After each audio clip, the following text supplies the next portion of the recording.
That movie sucked. I kind of liked it. Movie Night Crew Network. I'm okay, mainly because the Dursleys are terrified you might turn up and turn them all into bats if I ask you to. A weird thing happened this morning, though. My scar hurt again. Last time that happened, it was because Voldemort was at Hogwarts. But I don't reckon he can be anywhere near me now, can he? Do you know if cursed scars sometimes hurt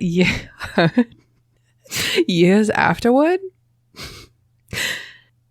I'll send this with Hedwig when she gets back. She's off hunting at the moment. Say hello to Buckbeak for me. Harry.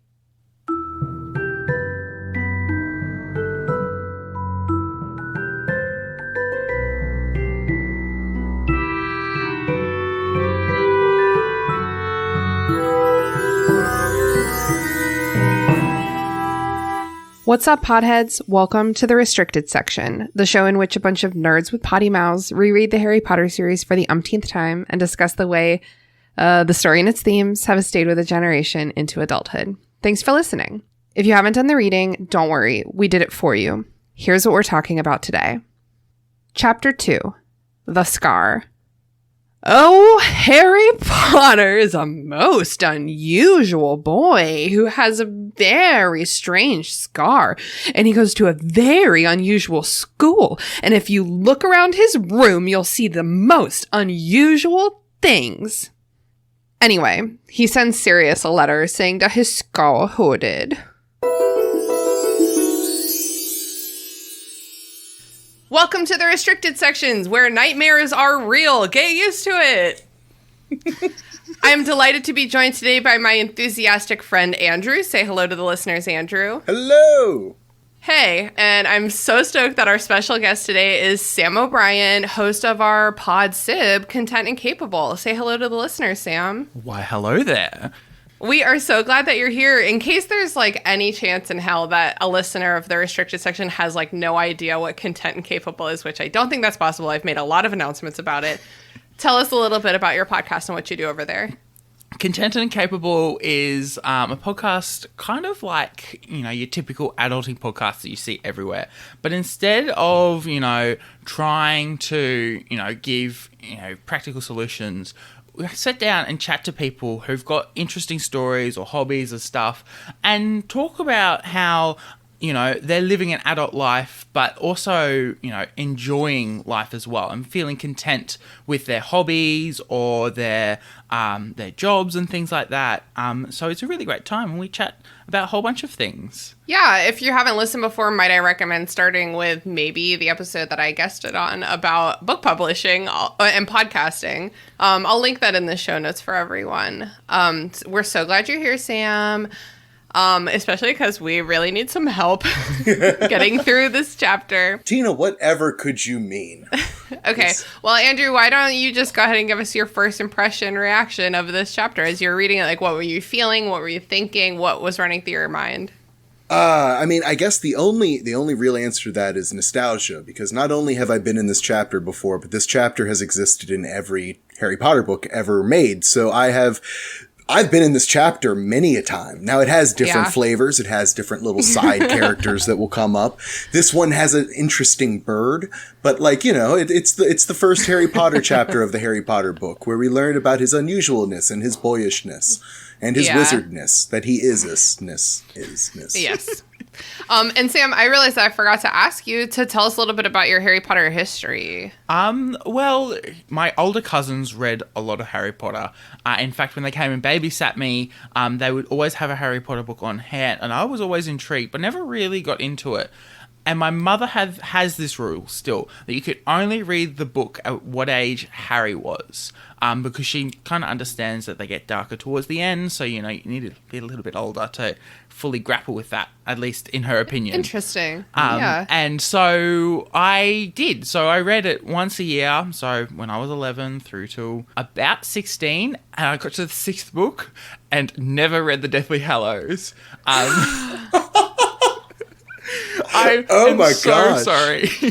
I have been waiting for so Well, it's been long. a great episode, y'all, so we're just going to go ahead and... I actually struggled because I read so much as a child. My mother had to ban us from reading through the school term, and so by the time I'd gotten around to picking up the next Harry Potter book, the school term had already started. So I just never got around to reading it. So I struggled through. I think book 5 and 6 was just real hard to get through, and then I get it. I got to book 7, and I was 17. It was my final year of high school, and I just didn't have the time. I did try to listen to the audiobook, but at that point I was listening to so many podcasts that I just couldn't handle another audio-based thing. I have watched the movies though, and I had this very interesting discussion with my mother this morning about how crap the Deathly Hallows movies are as compared to the books. It's crazy. They made it into 2 movies, but it still lost so many shades of meaning. I don't know. Yeah. I can relate to my parents too. Had to restrict my reading sometimes to get me to focus on other stuff. So that's very funny. What Hogwarts house are you? I am a Ravenclaw, although sometimes I like to have main character vibes and will sometimes just go, I'll be a Gryffindor for today. Oh my god, I love that answer. And I feel like I relate to that too. Sometimes you gotta buck up and be a Gryffindor, you know what I mean? Dope. Well, so what are your gut reactions to this chapter? I can't even say it with a straight face. You have 2 minutes to respond. You must use all 2 minutes. That is a minimum, not a maximum. Well, Go. We're not doing that. This is the weird thing about this whole chapter. We started off, the last chapter with this really great, almost like a murder mystery plot. And we get back to this and it's why the fuck is this chapter here? We started with a really great start and we just gone, we're just going to spend the next 50 pages explaining who Harry Potter is. My first note, actually, is book 3, Harry has entered the chat, because it reads so much like the first 3 books, but nothing really like the later half of the 4th book, where, right. Things get a little bit more, complicated and there's a lot of other, bullshit that's happening. And I sat there and I went, this is almost a repeat of book 3. And there's not, obviously there's some interesting stuff that had happened that we'll discuss later, but it's nothing really notable. Yeah. The beginning of this book is pretty bullshit heavy. We come out strong with the first chapter, and then the next 2 chapters are kind of nothing. And then we get to go to the Quidditch World Cup, and then there's 2 more chapters of nothing. There's let's sit around the burrow, let's get on the train. And I think it's that they wanted to give us the magic of every little detail of the first couple books, but it's honestly we don't need the train ride. Let's get there. We got stuff to do. I might be wrong here, but this is the first one that I really remember being a big deal. When the 4th book came out was the first time that I remember there being a midnight release. So I think what it might have been too is that might have been a publishing decision where they were there might be a bunch of kids that are reading this and that have never read 1, 2, and 3, but they hear about number 4 and they want to get it. Because that's the only explanation, because I'll be honest, one of the things I was going to say is it feels like she's phoning it in here. It really feels like she had a list of things that she wanted to accomplish and she just lazily went bum, bum, bum, bum. And I'll bring it up, but there's points that it almost feels like a fan fiction or something. It feels like it's not written by a real author. It just feels poor and clunky and ugh. And I don't know, maybe it's just being critical, but like I said, I think it's probably, they were no, because I think what happened is she probably wrote the beginning chapter the way that we know it, right? The 2nd and 3rd chapter were just one chapter that was much shorter and was much more of just life sucks, but hey, this cool thing's going to happen, and then going straight to the World Cup. At least that's the only thing that makes sense to me, is that was the case, and then a publisher was we need more. Yeah. Put extra words on the page. Oh, God. I'd never do that. It annoys me because that book is so thick, and as a child in year 6, when a friend of mine decided that she was going to read, I think it was this book for a reading challenge, because we had, I don't know whether you guys have it in America, accelerated reader. Andrew's bragged about it before. It's the biggest bullshit ever. My brother does it. He's on 4 million words this year. And so he's very excited about it. It counts the words. And so we would get awards for the amount of words. And so our class was a little bit lower behind. So she decided she was going to pick up I think it was this, either that or The Prisoner of Azkaban, and read it. I'm like, that is way too thick, you know. And it reads real fast, you know. It's a real short chapter, and I think that that's perfectly fine. But it's just not, you know, it shouldn't be a chapter all by itself. Yeah, it's bad writing. If I were this editor, I'd be like, you should intersperse all of this backstory into like your next couple chapters, like as we need it. Like, you got to cut something, dude. I that's my favorite thing to do as an editor, is just cut the bullshit. I'm vicious. Cut it. Andrew, were you at my house on Independence Day when we watched Independence Day? Absolutely. Okay, remember, we were playing a variety of drinking games, and one of the rules was that every time the president's daughter came on stage, we all had to go, her. And I think that in this podcast, we should start doing that whenever J.K. Rowling has mentioned her. Yeah, because like I still don't really feel comfortable saying that bitch about. I don't know. For some reason, I just don't. I think like that, Voldemort is a very appropriate alternative. Is, but I just don't even want to. I just want to give her pronouns. That's all she gets. Just pronouns. Her. I definitely think that's. I feel like we should have a new name for her every season. Oh, we could really piss her off and call her they. Dun-dun-dun. Whoa, you figured it out.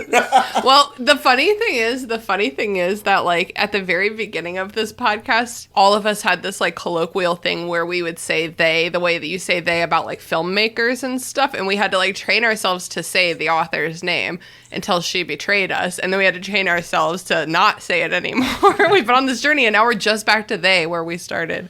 We should save they for book 7. So book 4 will be her. We can just adapt from there. All right. Everyone make a note. Yeah. Also, send in your recommendations for book 5 and 6. Submissions are open. Only the best shall win. Top 2 will win. So, Motts, go ahead and give us the 2 that we will end up using. That'd be great. Okay, let's, so yeah, I guess let's get to my notes. I don't know. Note 1, Harry wakes up from the dream of the previous chapter. Yeah, and I already started off with an issue. Because he wakes up and he struggles to remember who Voldemort was trying to kill. Harry, it's always you, bud. Like, the answer is always Harry Potter. The entirety of your life, the answer, who is Voldemort trying to kill, has been Harry Potter. Other people have gotten in the way and had to be taken care of. But no, you are the target, my friend. And you woke up and you thought, who was it? I don't know. Maybe the guy that's tried to kill you twice in 3 years? Just a thought. He literally had a previous version of himself who didn't even know who you were that tried to kill you because he figured out who you were. Like, duh. I'm over it. Yeah. He's not a Ravenclaw. So his little scar hurts him. It's hot. It's shaped like lightning. We're like learning all these things. So formative. It's just so formative. God, he really just like meditates for a full like page and a half, dude. Just like. I was like listening. So there's like a couple of things. Like, first of all, this is where I feel like her finally like gets into trusting the readers to understand a couple of things. Like, yes, you know, she doesn't understand that people read the previous book, but she understands that people have read the previous chapter, and so she doesn't have to spell everything out, the fact that Harry had the dream. And then this morning, I'm like sitting eating breakfast while listening to the chapter one more time, and the whole hand movements of Harry having one hand over his face and grabbing the glasses in like the pre-dawn, and I'm like, what is happening here? How does that work? Wow, there are some moments in the series where Harry desperately reaches for his glasses, and like it always gives me like this moment of panic because I too have before desperately reached for my glasses in a minute of need. So yeah, he doesn't remember everything, but like some things. This is actually all kidding aside, a glorious and important moment. for us as a podcast going back through these books. Because I contend this is the birth of edgelord /emo Harry. This is when we first start to meet the Harry that we will all come to love and hate, and mainly hate, and kind of love, but really hate. This is where he starts. And, like, it starts with the way that he describes in his own head Quidditch. In his opinion, the greatest sport in the world. Like, that is such a 14-year-old, like, edgelord boy thing to say. The next one is, like, he randomly, the way that it's written is, and yet, ... And yet, ... Like, The angst. the angst is so real. And then later, a little bit later, it talks about... A little bit later... Wait, no, hon. Before we go later... Wait, what are you about to say? The thing about... Harry was no stranger to pain and injury. That's what I was about to read. That's what I was about to read. It's like, oh my God, Harry, really? That, like, you have become an angsty little teenage boy. Like, these are the first signs of him losing that, like, what Haley would call his good boy status. Like, he's losing being a good little boy. 'Cause, like, this is just so bad. And this is what I'm talking about, too. It feels like it's written... It's either the greatest writing in the world because it's incredibly boring and yet perfectly written from the voice of a 14-year-old, or it's just really bad writing that sounds like it was written by a 14-year-old. And I honestly can't figure out which one it is. The thing immediately after where he starts talking about Lockhart, and I go, it's good to see that Lockhart is still, like, mentally scarring Harry Someone here. remembers Lockhart. You're no stranger to pain, Harry, but you'll never get over your mental pain. Because this is the wizarding world, and they do not have good mental health services. Like, no one in the wizarding world is mentally sound. I think that can be just agreed upon by everyone. No one, I feel like, in the real world is mentally sound either. That's I mean the Muggle world, sorry. pretty true as well. Yeah. So we look around Harry's room, and there's lots of unusual things. That's so weird. Well, are they... Go ahead. I have a logistics Okay. question. How the fuck do you fit a cauldron in a trunk? I know. I don't know if explain. it's, like, maybe not that big of a cauldron. They say the diameters of them at some point. It's like 12 inches, isn't it? I swear it was like 26 inches. Oh, maybe I think. it's 12 inches. Okay, wait. I'm sure the internet knows the answer. Hey, Professor Internet. It's a heavy thing. No, I wouldn't want to carry this trunk. I think about that when, like, the twins go get the trunk, which happens like 3 times, I feel like, within this series. Or whenever anyone's carrying any of the trunks. Those sound nightmarish. Packed differently. Why is everything made of wood? That's so impractical. Because they still live in the 1850s. You know, the year that technology hit the perfect amount. I googled Harry Potter cauldron size, and Google in, like, the big, you know, sometimes Google's like, here's your answer, don't look further. It says standard size 2. Obviously. Of course. Which is what they How call can them we in be the so Harry dumb? Potter universe. Standard size 2, obviously. Translation. That's all I got. I sat there and thought, how big would a fucking cauldron... I don't know. Would it be big? They couldn't use a big one. They have to carry... Standard size 2. This one website says 5 inches by 5 inches. That's so small. That can't be right. That's like a adorable. You could make like very jazzy cocktails and something like that. I was gonna say I would expect that at like a decent happy hour. It would be like $12, but it would be like 4 shots of liquor, so you're kind of okay with it. So Harry's like, oh, the last time my scar hurt me, it's because Voldemort was near me. Is he here? And what is it called? Lil Whinging? Whinging, yeah. Although, one other thing really quick that I did notice. As far as Harry could see through the darkness, there wasn't a living creature in sight. Not even a cat. I think we know what this means. McGonagall comes and spies on Harry. Not in a creepy way, just showing up. You good, bro? Because he's used to seeing a cat. Mm-hmm. Like, and the whole mention of, like, a respectable street. I'm like, what makes an unrespectable street? Oh, Sam, you are so innocent. Garbage is a good start. No. There's a lot of garbage on And then I started... My mind went way dark. Then I started thinking about... Yeah. Then I started thinking about, like, the unrespectable street in my city, which is right across from the train station where I go to work at the radio station. And it is... half the street is sex shops and sex bars.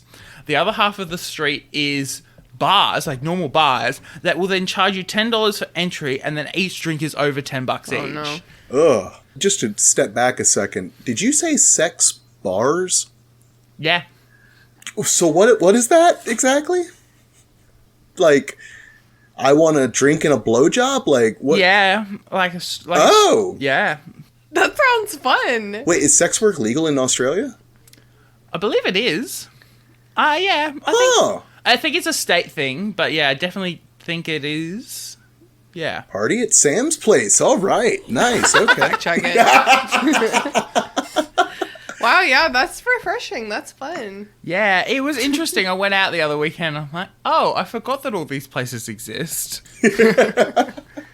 Wow, how to go from sex bar back to the Dursleys' house? I don't know. Well, I know the way that we'll get there. Okay. Because we'll get there through one of my favorite recurring bits in all of this book. And this is so ramrodded. This has nothing to do with sex bars. But one of my favorite recurring bits is St. Brutus's Secure Center for Incurably Criminal Boys. Like, can we go harder in the paint to make you sound like an asshole if you go to this school? Mm-hmm. Like, we want you to feel bad.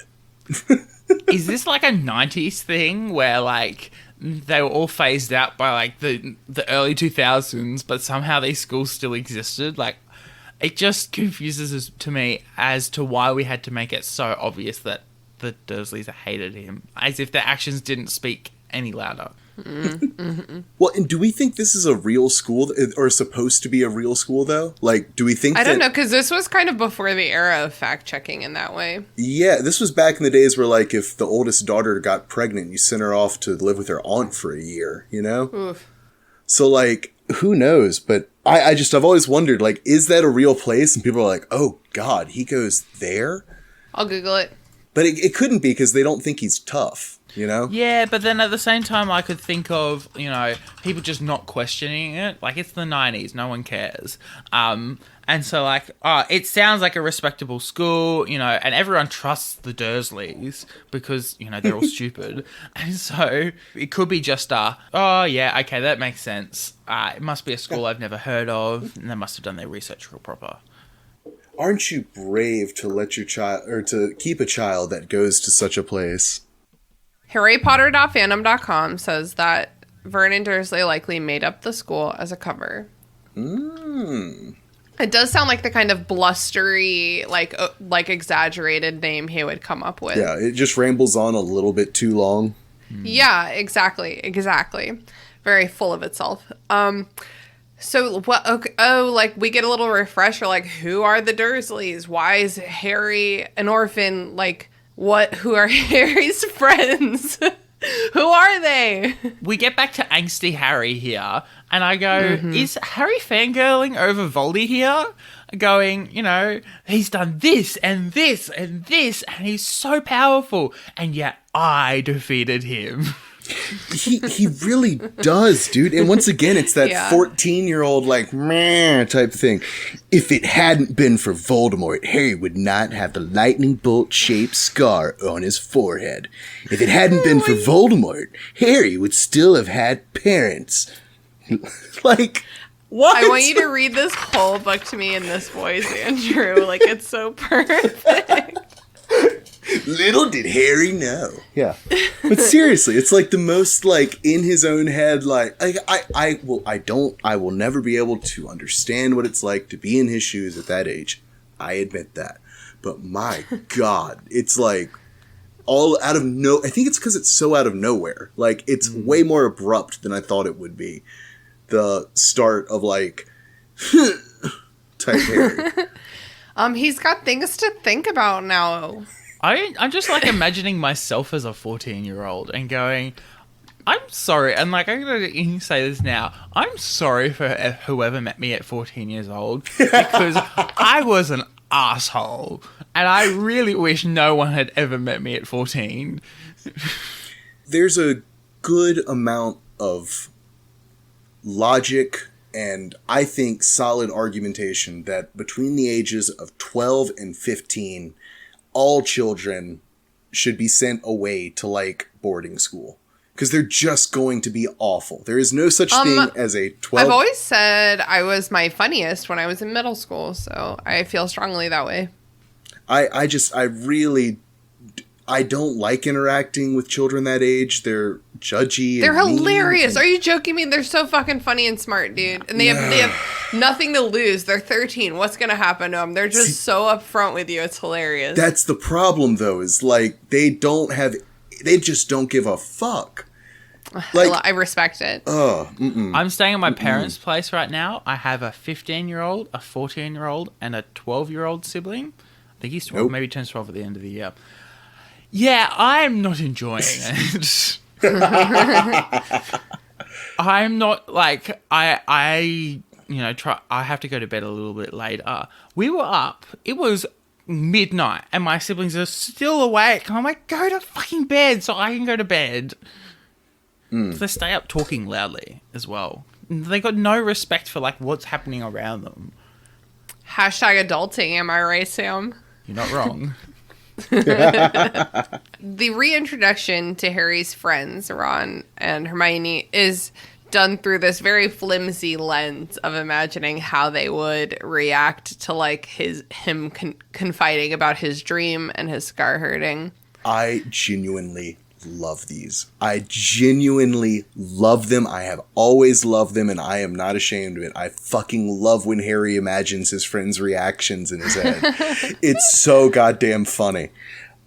It's one of my favorite things in the Harry Potter universe, because it happens a few times where he like imagines what Ron or Hermione would say. Is it funny because it's like so spot on? Yeah, well, it's fun, and obviously it's spot on because like it's the same person that writes all the characters. But yeah, like I just adore it because it's like Harry he gets it perfectly in that way where you always kind of exaggerate the little details about your friends that you like the most. Shrilly. Or at least like the things like the endearing parts about them. Like if you have a funny friend, you'll be like, oh my God, they're so funny. And then you introduce them to someone, you're like, aren't they funny? And they're like, I mean, yeah, they're funny. They're not like the funniest person in the world, but yeah, they're funny. But that's like your thing, right? That you think of. He does call Hermione shrill and panicky. Which is just his angsty teen, really. Like, right. So finally in the end, he's like, well, I'll write a letter to my new dad that I just got. Sirius Black. Okay, this is where I have conniptions. Watching Harry try to write a letter to someone, like even like him trying to draft a letter to Dumbledore in his head, I'm sitting here going, have you never written a letter in your life? Just like one of the big issues I have is if you go into writing something like without a plan. And so he like when we get to the end of the chapter when he's finally written the letter, it's like heaps of other bits of parchment. And I'm sitting here going, why didn't you just write a plan and then write it? Like it would take 2 bits of parchment instead of however many you used before. I agree that I perhaps would have taken your path as well. Yeah.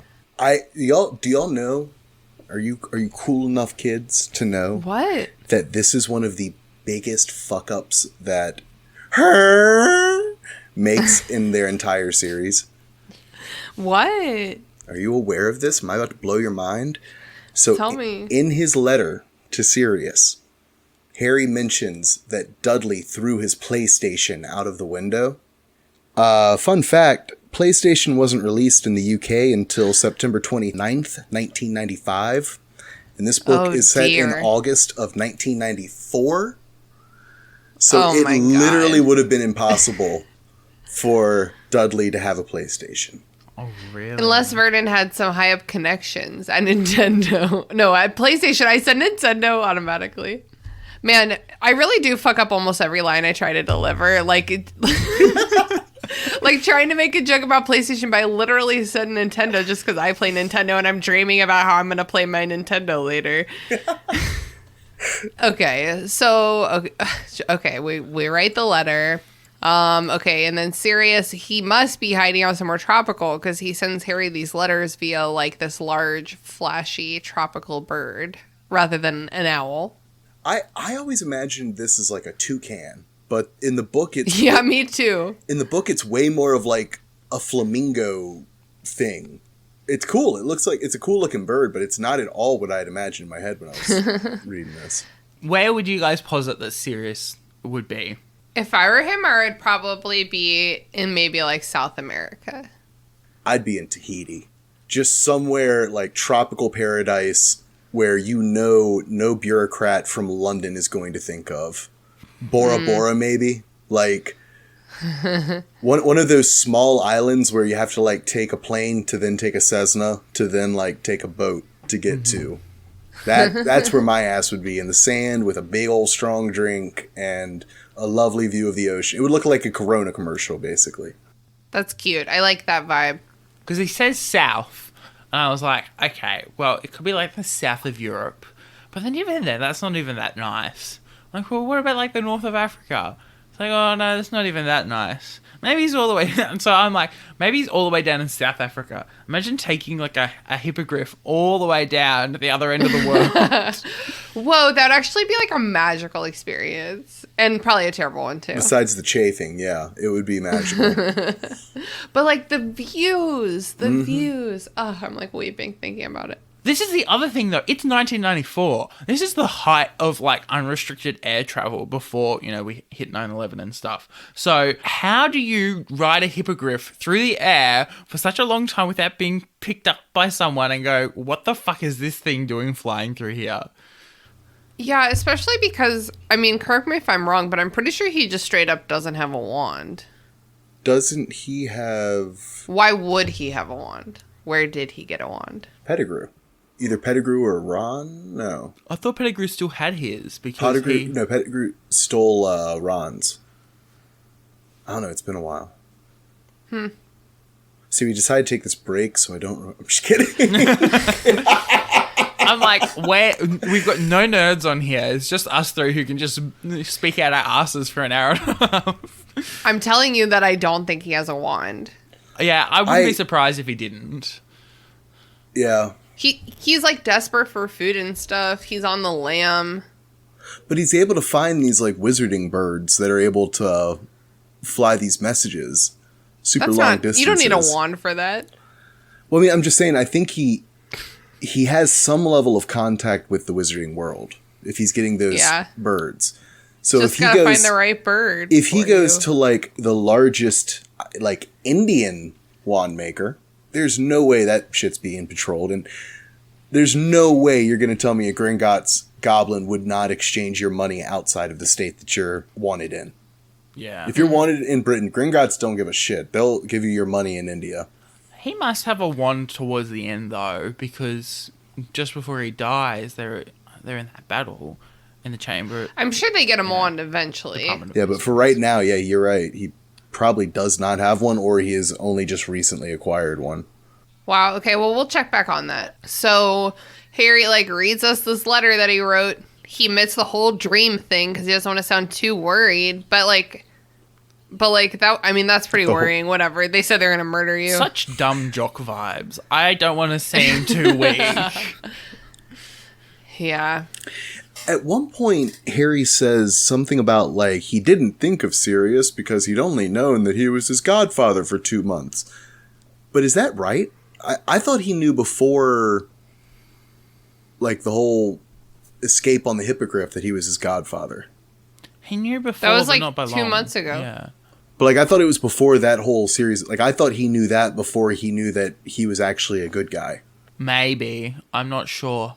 I feel like that was in the Leaky Cauldron. I think it's more of an implied that's how long he's had a godfather who is a good godfather that he likes and maybe could send mail to. Gotcha. Okay. That makes more sense. Yeah.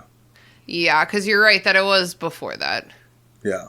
Well, it doesn't even matter because he doesn't even tell Sirius the whole story, but whatever. And then he literally gets up and gets ready for breakfast. That's the end of the chapter. There was an interesting thing about Wormtail.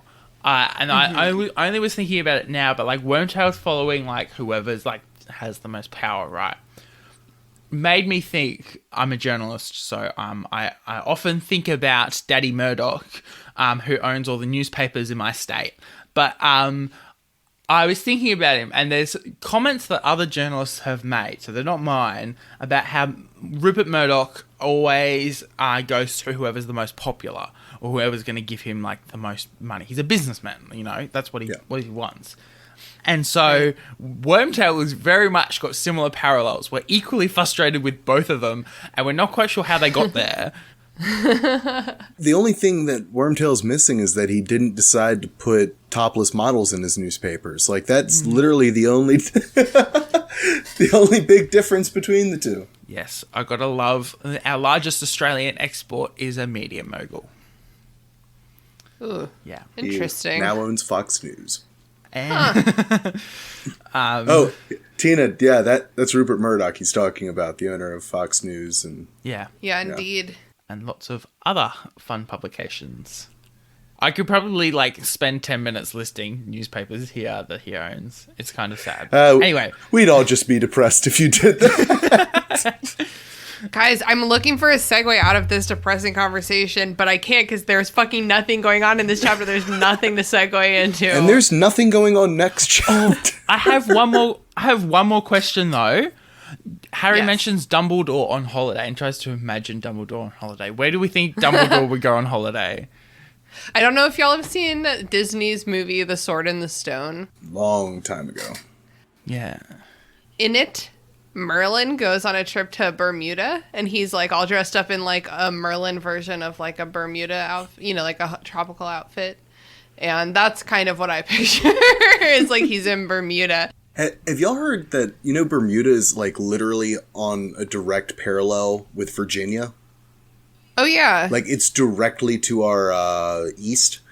So, my parents apparently had friends back in the 80s that went to this really shady travel agent, because that was back when you basically had to have a travel agent. And they were looking at these tropical places, and they were trying to save a bunch of money, and they go, well, we do have one tropical place you can go to. It'll be really cheap. And they're like, where? And they go, you can go to Bermuda. My parents' friends were like, oh my gosh, yeah, it's cheaper to go to Bermuda? And they go, yeah, we're going to send you there in October. It'll be real cheap. And it is, because it's just like Virginia weather in October. So you're like bundled up in sweatshirts and shit sitting on the beach. Wow, been there. I'll sit on the beach in any weather. Yeah. Wow. All right, team. That's it. Does anyone have any final thoughts about this chapter? We did our best. No, I'm glad we did some of the admin work we need to do for the next few chapters. Yeah. We established some things. We got our new tradition for this season. Yep. All in all, a pretty successful stretch for time. We're not going to lie. We know it. You know it. Everyone knows it. If you're new to the podcast, the future episodes won't be under an hour, I promise. That's a threat and a warning. It's like so hard to like put 20 minutes of book content into like an hour and a half of like podcast content. Like, what the heck are you supposed to talk about? Some chapters in this book have literally so much going on. Like, just like a little redistribution of content is called for here. Just do it better. Next week, we're talking about the invitation. So at least we get a little glimpse of the wizarding world. Yeah. I think this is where we get proper Dursley abuse. I was like, the Dursleys seem like less mean this time. I was like, oh, wait a second. We haven't even met them in person yet. Yes. Yeah. We've just had the threat of them. All right, well, let's move on to plugs. I would love to start by plugging our Patreon. Yay! This season, we're introducing transcripts for every episode to make our podcast more accessible to more people. So please support our efforts to be as inclusive as possible by becoming a patron. At, I think, the $5 tier, you can get bonus episodes. And this month, September, we're covering My Immortal and like just the Harry Potter fan fiction So you don't want to miss it. Like, I can't emphasize that enough. It's going to be so fun. I can't wait. So I have been waiting to plug something that I've found in the last few weeks that I absolutely love. It is a podcast called 5 to 4, and it's 5-4. And I think that the tagline is "Why the Supreme Court Sucks." It is a podcast that literally goes, and it's not going to be for everyone, but they take specific cases and break down the case and basically explain how the Supreme Court could fuck up something when it's supposed to be all these grand, like, scholarly experts and, you know, known, wizened old people that are in charge of interpreting this sacred No, it's all bullshit. It's always been politicized. It's always been exactly what you imagine it is. And it's three lawyers that basically break down from a very leftist point of view exactly how they fucked up and how they came to fuck up. And yeah, it's very informative. If you've ever been interested in like legal theory or the way that, you know, laws are kind of interpreted and stuff, it's a very, very, very user-friendly intro into that type of stuff. So like I said, if you're interested in U.S. law at all and you want to hear some pretty funny people, they're pretty funny, talk about the Supreme Court, it's definitely worth checking out. Thank you so much. Sam, where can people find you on the internet? I'm Sam. If you didn't hear at the start of the episode, I host a podcast called Content and Capable. You can find that pretty much anywhere on the internet that the restricted section is, because I basically copy Christina and everything because she's just awesome.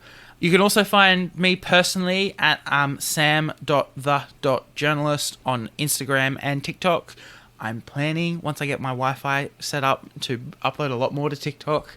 And on Twitter at SamOBJournalist as well. And I am going to plug a TikTok creator. She's also created stuff on Instagram and YouTube called Chan Wills. So ChanWills0. She is a Harry Potter TikToker. She does some of the best stuff. Her McGonagall impressions are awesome. Where's my big hit? I'm obviously going to need it for blocking out the haters. Awesome. Thank you so much. I've been your host, Christina. You can follow me on Instagram at Christina the Con. You can follow me on Twitter at Christina Con. You can follow me on TikTok at Sprouts Private Stash. And this week I'm going to plug my best friend Adrienne. She does wood burning, and she's like launching a wood burning business called Mayfields on Fire. And you can check her out on Instagram. It's linked in the show notes.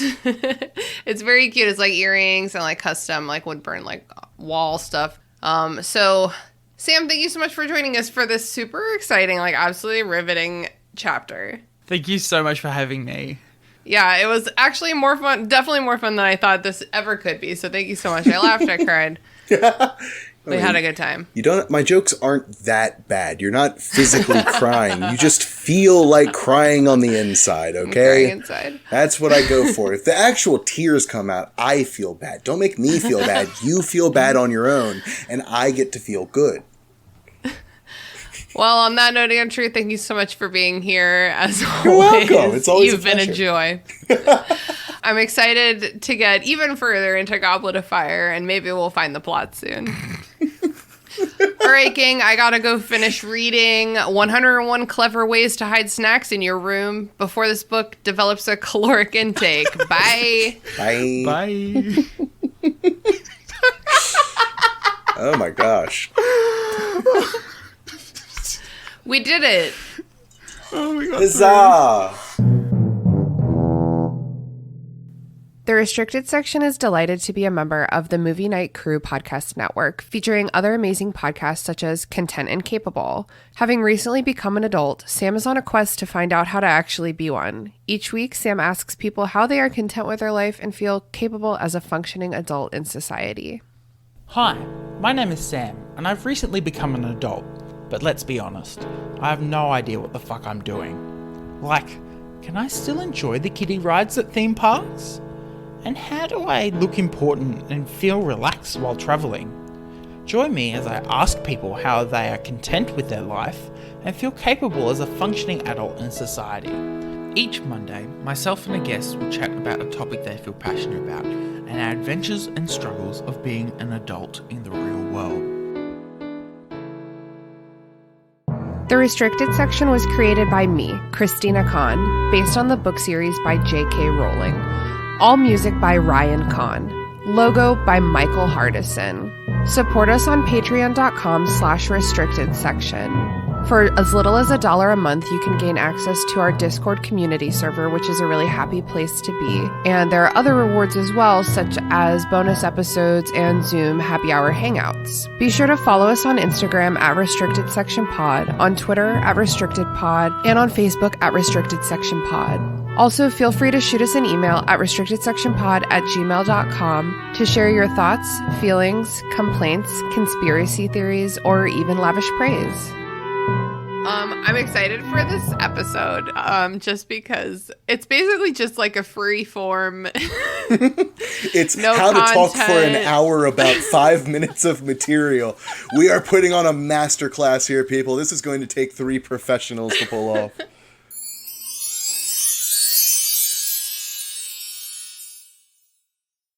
That movie sucked. I kind of liked it. Movie Night Crew Network.